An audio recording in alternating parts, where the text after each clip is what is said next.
Vous regardez ou vous écoutez On Air Radio, le podcast santé, la santé en forme avec SOS Médecins France et SOS Médecins Beauvais. Aujourd'hui, docteur Florent, bonjour. Bonjour Julien. Alors, on va parler d'un mal qui touche 8 Français sur 10. C'est ce mal de dos, cette lombalgie aiguë. C'est ça Julien, la lombalgie aiguë, c'est une des principales causes de consultation en médecine générale, avec aussi beaucoup d'arrêts de travail prescrits. Et c'est un sujet qui est à la fois banal et sérieux, donc important qu'on en parle. Alors, première question très simple, qu'est-ce que la lombalgie? Qu'est-ce que ce mal de dos? Alors c'est une douleur dans le bas du dos qui se situe au niveau des vertèbres lombaires, donc tout en bas, et on parle de forme aiguë parce qu'elle dure moins de 6 semaines. Quand on dépasse 6 semaines, on parle de forme chronique. Et en général, ça survient brutalement après un faux mouvement, un port de charge, une sursollicitation musculaire ou parfois sans cause immédiatement identifiée. Et alors, quelles sont les causes les plus fréquentes? Dans la majorité des cas, c'est ce qu'on appelle une lombalgie mécanique. C'est un faux mouvement, un effort excessif lors de soulèvement de charges lourdes ou une torsion du tronc. On se positionne mal dans la vie de tous les jours. Alors c'est pas grave, mais très douloureux. Parfois c'est une contracture musculaire, cette boule qu'on sent dans le bas du dos, cette contracture musculaire. Et dans 90% des cas, ça guérit spontanément avec le temps et du bon sens. Quels sont les symptômes qui doivent nous alerter? Alors si la douleur elle descend derrière la jambe, dans la fesse, la cuisse, le mollet, c'est peut-être une sciatique. Donc la pathologie prend le nom de lombosciatique. Il faut consulter. Si elle s'accompagne de fièvre, de perte de poids, de troubles urinaires ou d'une paralysie, il faut consulter immédiatement également. Mais sinon la lombalgie, douleur bas du dos qui reste localisée et qui augmente avec le mouvement, c'est typique d'une lombalgie aiguë. Alors on entend souvent, j'ai mal au dos, il faut rester immobile, il faut rester allongé. Est-ce que c'est vrai? Alors c'est faux et archi faux, c'est le rester actif qui va permettre dans la limite du raisonnable d'accélérer la guérison. C'est le meilleur traitement.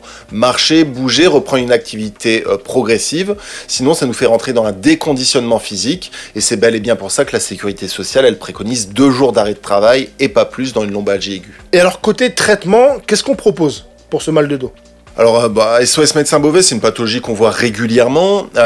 Pour le traitement, c'est des antalgiques, comme le paracétamol, la lamaline, le tramadol, la codéine qu'on utilise, et aussi des anti-inflammatoires en durée assez courte. Votre médecin peut aussi vous prescrire une ceinture lombaire pour assurer un maintien, un gainage, et éviter la mobilisation de la zone douloureuse. Et la kinésithérapie, ça permettra également, avec des massages et une rééducation de la zone en souffrance, d'améliorer la situation. N'oublions pas de boire beaucoup d'eau, 2 litres d'eau par jour pour un adulte. Les muscles ont besoin d'eau pour bien se comporter. Et la bouillotte d'eau chaude aussi posée sur le bas du dos, ça peut être très efficace.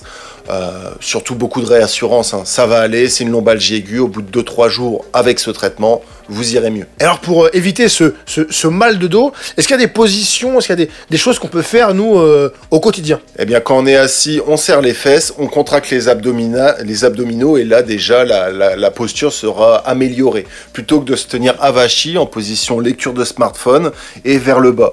On se redresse, on contracte les abdos et on fait en sorte que les bras et les jambes aient un équilibre des forces. On s'appuie autant sur la jambe droite que la jambe gauche. Quand on est à son bureau, c'est bras droit, bras gauche équilibré et pas dans des postures vicieuses comme on est dans le canapé en regardant le film du samedi soir. On parle aussi d'étirements. Quels sont les bons étirements à faire pour le dos? Alors ce qui est bien, c'est la posture du chevalier servant. Vous pourrez regarder à quoi ça ressemble, mais ça permet d'étirer bien les muscles postérieurs de la cuisse. Et il y a aussi la posture du pigeon, qui permet d'étirer, quant à lui, le psoas. C'est le muscle qui relie la cuisse au rachis. Et donc forcément, il y a toutes les tensions musculaires qui s'accumulent au niveau du bassin, qui sont entre la cuisse et le rachis. Donc ça sera très efficace. Et comme vous savez, vous pouvez poser vos questions au docteur Florent sur les réseaux, sur Instagram, On Air Radio. Et on a une réaction... On a le mal de dos, c'est toujours les disques écrasés. Alors c'est pas toujours vrai, c'est plutôt faux. Souvent ce sont juste des contractures musculaires ou des zones inflammées, mais parfois on peut avoir des tassements de disques intervertébraux qui donnent des lombalgies en effet. Un autre message issu de l'Instagram de On Air Radio, il faut passer une radio tout de suite.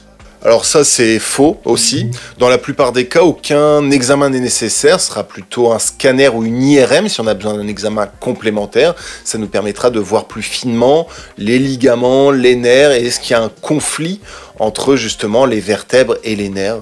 Donc ça, la radio, c'est peu pertinent en tout cas. Et alors souvent, mal de dos égale ceinture lombaire. Alors ça peut faciliter la guérison, ça évite de mobiliser la zone qui est inflammée, de l'utiliser de mauvaise manière, donc ça permet aussi d'avoir un bon gainage. Donc oui, il faut l'utiliser, mais pas de manière quotidienne, ou en tout cas pas de manière prolongée dans la journée. Et alors, quels sont les conseils pour éviter ces récidives ? Alors il faut bouger régulièrement, marcher, faire de l'activité physique, du vélo et surtout de la natation, c'est un sport magnifique pour les lombalgies. Il faut muscler sa sangle abdominale, mais aussi faire attention aux gestes du quotidien. Il faut bien se baisser en pliant les genoux, ne pas porter de charge lourde n'importe comment, et surtout écoutez votre dos, mais ne le craignez pas. Docteur Florent, merci encore pour ces précieux conseils. Un dernier message pour nos auditeurs ? Alors oui, la lombalgie c'est assez fréquent, c'est douloureux mais bénin 9 fois sur 10, donc il faut pas paniquer, il faut bouger et surtout éviter le repos prolongé.